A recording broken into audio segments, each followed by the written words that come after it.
Sir ఇప్పుడు parents ఎవరైనా చిన్న పాప ఆడపిల్ల ఎవరైనా పుడితే ఫ్యూచర్ అమ్మాయి పెళ్లి కోసం ఇప్పటి నుంచే గోల్డ్ మీద ఇన్వెస్ట్ చేయాలని అనుకుంటారు.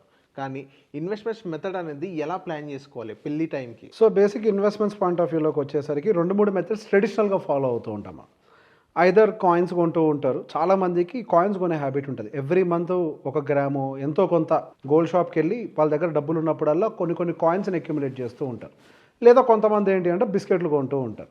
లేదా కొంతమంది ఏం చేస్తుంటారంటే సరే మనం ఒకేసారి కాదులే, మనకి ఎంతో కొంత తరుగు మెరుగు కూడా ఏదో కలిసి వస్తుంది కదా అని చెప్పేసి గోల్డ్ షాప్కి వెళ్ళి గోల్డ్ స్కీమ్స్ ఏదో ఉంటాయి కదా, గోల్డ్ స్కీమ్స్ కట్టి ఇయర్ ఎండింగ్లో ఏదో ఆర్నమెంట్ కొనేస్తారు. ఏదో ఒక రకంగా నా ఆడపిల్ల పెళ్ళి అయ్యే టైం కల్లా, మా పాప చిన్నదే కానీ పెద్దగా అయ్యే టైం కల్లా నేను కావాల్సిన గోల్డ్ అంతా కూడా సమకూర్చాలి. ఇది ఒక్కసారి చేయలేం, దానికి తోడు బంగారం ధరలు ఆకాశాన్ని అంటుతున్నాయి, నేను ఇప్పటి నుంచో కొద్దిగా కూడబెడితేనే ఆ టైంకి నా అమ్మాయికి ఏదో ఒకటి అందజేయగలుగుతాను ఒక ఆశతోటి ఇట్లాంటి పనులు చేస్తూ ఉంటారు. కానీ ఇక్కడ ఇందులో ఉండేటువంటి కొన్ని ప్రాక్టికల్ ప్రాబ్లమ్స్ గురించి మనం మాట్లాడుకుందాం. Accumulation of gold for a gold child is definitely needed because it is part of our tradition. You see, despite of any religion in India or in the world, gold is common for girl. Right? ఈ ప్రపంచంలో బంగారం అనేది సహజం.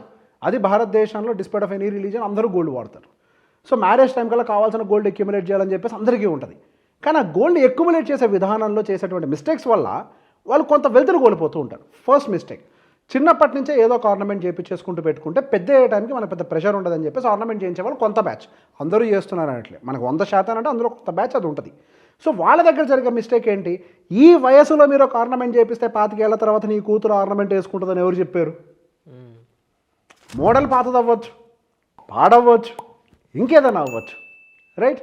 అప్పుడు మీరు ఏం చేయాలి, మళ్ళీ దాన్ని రీమేకింగ్కి తీసుకెళ్ళి లేదా ఎక్స్చేంజ్కో తీసుకెళ్ళి ఏదో ఒకటి చేసి మళ్ళీ మార్చాలి. ఇక్కడ ఈ ట్రాన్సాక్షన్ ఛార్జ్ మళ్ళీ మిస్ అవుతున్నారా?